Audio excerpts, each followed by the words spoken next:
All right, so we have a bunch of people assembled in this public space, which means that they can play together, but other people can come up and play with them. And with the interaction, what do we see rising up out of the ground here? So this is some technology that Rasputin has embedded in Mars around his area in the public zones. And whenever it activates, it draws waves of Hive into the location. And Rasputin's doing this because he wants you to take all of them out before the device deactivates and the Hive manage to escape. So he's trying to corral them in for you.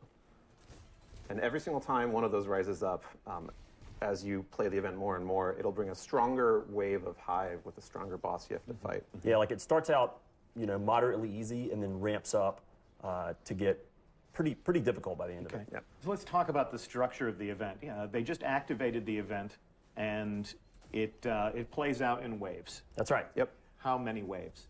So there's 7 total waves that you go through until you reach the end of the event. And the 7th one, it's no longer the just crashing like horde of Hive. There's actually a unique boss fight that has a unique mechanic, and we're actually even one-upping that one more level because we have 5 unique bosses that are going to rotate every week. Okay. So each wave has its own boss. Right. And then the final wave has a final boss, and week over week, you have 5 of them, and we will face a different final boss week over week. Correct. And then once you've played for 5 weeks, you will have encountered all of them, and then it'll restart at the first one you can again. face them again. And some of the bosses drop things that other bosses don't. So Unique rewards to Exactly. specific bosses? Yep. Unique Exactly. rewards to this activity too. Okay. Yeah, there are things that drop from this activity that you can't get anywhere else in the game. So we are seeing people who are fighting with some weapons that we've never seen before. And we've seen the Graviton Lance before, but some of the other Guardians in this yes, fire there it goes. team are using weapons that are specific to this activity. Talk to me about why I would want to play Escalation Protocol if I am a lover of new armor and new loot and different ways to fight. So the weapons are pretty insane. So you see right now they're using the shotgun, Ikelos shotgun. They have unique perks on them. So when he takes a melee on the enemy, and then he gets a damage bonus on his shotgun for a few seconds. It feels a lot to me like Fourth Horseman in some ways, which was one of my favorite weapons from D1. But it's kind of cooler because you melee to trigger it and then just unload on the guy. Yeah, and so that's only the first weapon. We actually have 2 other legendary weapons that are unique. We have a sniper rifle, which has a perk called box breathing, where if you aim down sights long enough before firing a shot, it'll then get a big damage boost to your critical hits. Okay. It's such a big damage boost, you're like, whoa, like I can't believe I did that much damage with 1 bullet. And then it has triple tap on the gun besides that, so you can get some really good, like high damage moments if you can make all those shots. That's one of the things that we've needed to add to Destiny 2 is specific activities that give us specific rewards, that have specific perks that help us excel in those activities. Yeah, that's another part of community feedback that we've been hearing loud and clear. We really want to deliver it with Escalation Protocol. And the armor set is super cool looking as well. It's very like Rasputin sort of themed. And when you have the full set in completion, it just looks pretty rad. And you're only going to get that armor from this activity. Correct. That's right. So talk to me about how the character progression is structured. If I'm playing Escalation Protocol, what can I expect to earn week over week? What can I expect to earn every single time I complete all 7 waves of the activity? So we have a few different reward systems that working at the same time inside of the activity. One of the, I think the most desirable one. Don't wave at the boss. That's a high value target that's messing with them right now. Okay. In the public space, like stuff collides like a really, really fun ways. But so we have several different systems. When you finish the wave 3 and 5, a chest will spawn that has more kind of normal public event type rewards in it, as well as chances of vanity items that you only get from this from Escalation Protocol. Yeah. The most desirable stuff comes from beating that boss at the end. Okay. We have 2 different systems. We have those guns we I'm mentioned. going to interrupt you. What do we got here? Oh my gosh. Okay, well, this is the Hive sword. You may remember it from the first Destiny. Go get another one. Go get another one. Yeah, someone else can grab one too. Yes. So there are these shadow rifts that spawn. Okay. And you have to take those out, or Hive aren't going to be drawn to the tower, and the time's going to expire. So when you go to take those out, there's a knight that spawns with a sword, and if you kill him, you can actually get the sword for yourself. Nice. It's happening right now. And this is exactly the same sword as we had in D1 that fans may remember from that game. So you can even you can use a super and use a smash, and you don't want to do it on Exploding Thrall probably. But you can also sword glide with the Learning. melee through the air. It's exactly the same. Yeah. I think it's a lot of fun, and it breaks up the encounters really well. It's also actually really important because some of these waves are going to just take a massive majors or other like high difficulty targets, and they're going to just throw them at you all at once. So instead of maybe using your super or some heavy ammo, you can grab a sword and delicately try to carve your way through them. This isn't just about shooting Hive and shooting wave after wave after wave of Hive.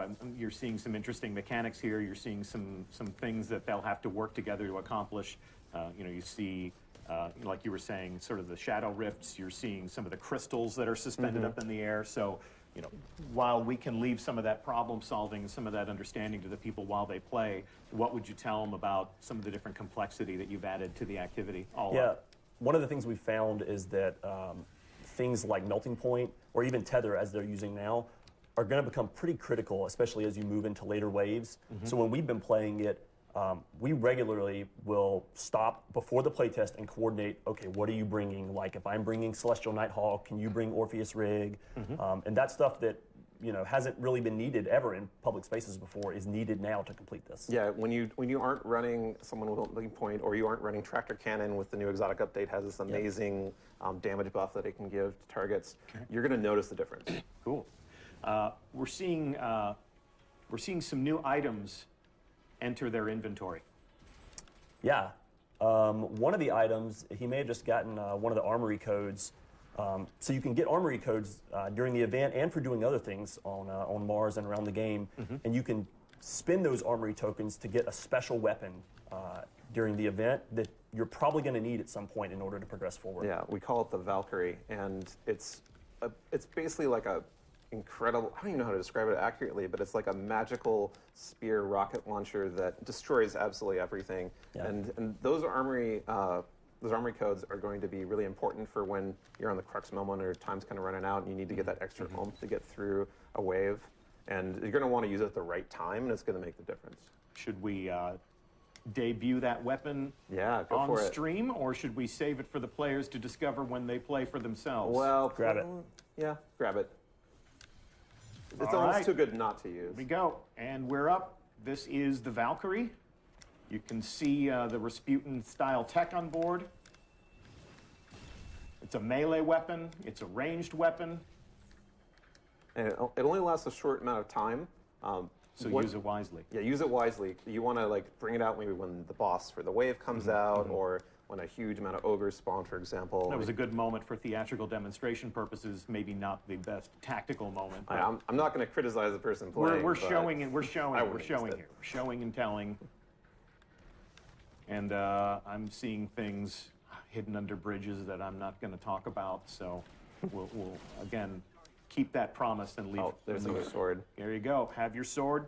So which wave are they fighting now? What? So they're in the third one right now. Okay. There's 7 total. Seven total. And they've been getting through these pretty readily. Keep in mind that we're using high-level characters right now. We have had streams before where we wanted to prove the activity was hard, and what happened was our audience watched people die again and again and again and again. We which actually is- started testing this out like that. Yeah, We yeah. had them at like the proper level. Yep. The level people be at the first week of play. I'm sure there are people watching who attended our community summit who actually got to experience this activity, and they'll be going live after stream with their own, their own analyses, their own takes on what this is. We made them play at a much lower level, Right. Because we wanted to demonstrate that this was hard. But for the purposes of this stream, we've leveled these characters up to the point where they've completed the campaign. Right. They've probably played this for a few weeks. They have weapons Oh, that many drop weeks. only from this. They have weapons that only drop from this, which make them better at performing Yeah. in this. So a character's first experience in this activity may be very challenging. Yeah. Failure Oh, may be the guaranteed. default state when you first get started. Yeah. In fact, you were talking about having Hang on. What's this? Whoa, what's this? Whoa.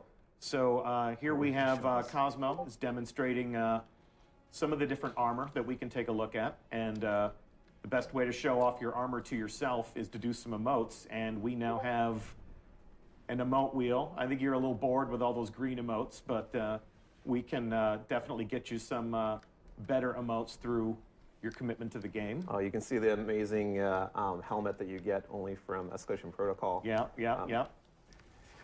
So we've got the new emote wheel. That goes in for every single player of Destiny. It's one of the Season 3 upgrades. Escalation Protocol is exclusive to Warmind. That's right. That's correct. And just to recap, rewards that are specific to the activity. That's right. You made it real hard. In fact, Yeah. what was the feedback you got at the summit? Yeah, so actually, Jake, Yeah, you at want to- the summit, they were finding it difficult, but the feedback we got was that they would prefer if it was even more difficult. And we were really close to being locked down, but we managed to squeeze in one final change specifically based on the community feedback from the summit to make it even harder. Yeah, the day of the summit, that right afterwards, Jake and I went back up to our desks and got cranking on making a change Yeah. and getting all the right channels like involved for it. And so now it'll be even harder. It's what people asked for. Yeah. So Yep. Well, we're about to find out.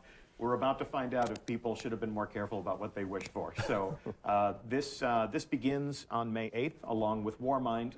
It must be said that you need to finish the Warmind campaign before this is even available to you. Right. correct. Though if someone else has actually started it, you can engage and follow along even if you haven't finished the campaign, which, you're probably going to help make a difference by being there. You're also going to be probably kind of wrecked. It's because you will be lower level, but at the same time, people can res you. Your bullets will count. So by all means. Yeah. Okay. Well, this is all waiting out there in the wild, and people can dive in after they finish the campaign or during in progress if they want to get punished. We call it Escalation Protocol. We will actually leave this activity now and leave the rest for discovery by our players. So this